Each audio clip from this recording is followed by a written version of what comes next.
حضرت عمر رضی اللہ عنہ کے دور میں دو شخص آپس میں لڑتے ہوئے ان کی دربار میں داخل ہوئے اور ایک دوسرے کے اوپر وہ الزام تراشی کرنے لگے کہ تو میرا بھائی نہیں ہے، میرے باپ کی ملکت کا وارث میں اکیلا ہوں۔ دوسرا بھی یہی کہنے لگا، تو میرا بھائی نہیں ہے، میری باپ کی ملکت کا وارث میں اکیلا ہوں، تو جھوٹا ہے۔ جب یہ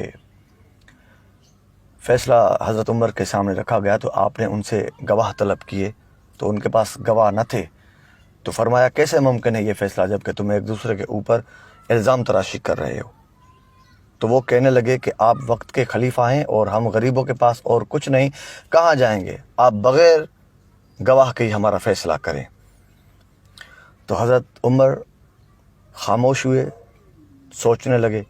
سوچنے کے بعد حضرت عمار یاسر سے کہنے لگے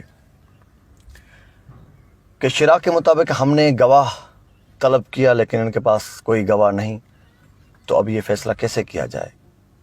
تو حضرت عمار یاسر نے یہ مشورہ دیا، ہمیں حضرت علی سے رجوع کرنا چاہیے، کیونکہ آپ صلی اللہ علیہ وآلہ وسلم کی یہ حدیث مبارک ہے کہ تم سب میں بہترین قاضی علی ہے۔ یہ سنتے ہی حضرت عمر رضی اللہ عنہ نے حضرت عمار یاسر کو دعا دی کہ اللہ تمہیں اس کی جزا اور خیر دے۔ کیا خوبصورت بات یاد دلا دی، بے شک علی بہترین فیصلہ کرنے والے ہیں۔ آپ ایسا کریں، ان دونوں کو حضرت علی کے پاس لے جائیں۔ حضرت عمار یاسر فرماتے ہیں کہ جب میں باب العلم کے دروازے پر گیا، اندر سے ہی انہوں نے مجھے دیکھ کے ہاتھوں سے اشارہ کیا، وہیں لے چلو ان دونوں کو، میں خود وہاں پہ آ رہا ہوں۔ ہم وہاں پہنچے اور تھوڑی دیر کے بعد مولا علی بھی وہاں تشریف فرما ہوئے۔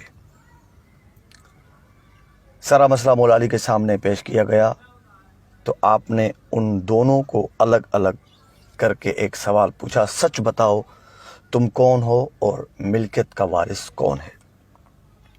تو وہ اپنے قول پہ ڈٹے رہے اور یہی کہنے لگے کہ میں وارث ہوں، یہ میرا بھائی نہیں، جھوٹا ہے۔ دونوں کے بیان یہی تھے۔ مولا علی نے پوچھا تمہارے والد کی قبر کہاں پر ہے؟ کہا فلاں قبرستان میں۔ حکم جاری کیا کہ جاؤ اس قبرستان میں، اس قبر کو کھود کے اس میں سے ایک ہڈی میرے پاس لے آؤ۔ حکم پر عمل ہوا، قبرستان گئے، قبر کھودی، ایک ہڈی ملی، مولا علی کے سامنے پیش کی گئی۔ پھر آپ نے فرمایا کہ ان دونوں کا اب تھوڑا تھوڑا خون دو برتنوں میں پیش کیا جائے۔ ان دونوں کا خون نکال کے دو برتن مولا علی کے سامنے رکھے گئے، ایک برتن میں ایک کا خون، دوسرے برتن میں دوسرے کا خون۔ مولا علی نے وہ ہڈی اٹھائی، اس کے دو ٹکڑے کیے، ایک حصہ ایک برتن میں، دوسرا حصہ دوسرے برتن میں، اور اس برتن کو، ان دونوں برتن کو ڈھانپ دیا۔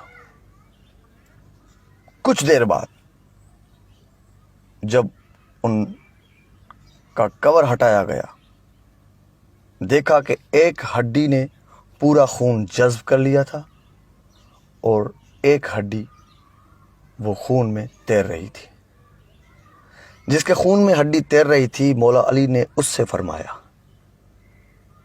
کہ اگرچہ یہ تمہارا باپ ہوتا تو اس کی ہڈی تمہارا خون جذب کر چکی ہوتی، جبکہ اس کے خون کو ہڈی نے جذب کیا ہے، تو یہ دونوں باپ بیٹے ہیں اور ملکیت کا وارث یہ ہے، تو جھوٹا ہے۔ جب یہ فیصلہ سب کے سامنے ہوا تو سب مولا کی تعریف کرنے لگے اور حضرت عمر رضی اللہ عنہ آگے بڑھے، دونوں مولا علی کے ہاتھ مبارک اپنے ہاتھ میں لیے اور بوسہ دیا اور محبت بھری نگاہوں سے دیکھتے رہے۔ ان کی آنکھوں میں آنسو جاری ہوئے اور یہ فرمانے لگے کہ یا اللہ، علی کے بغیر اس عمر کو زندہ نہ رکھنا۔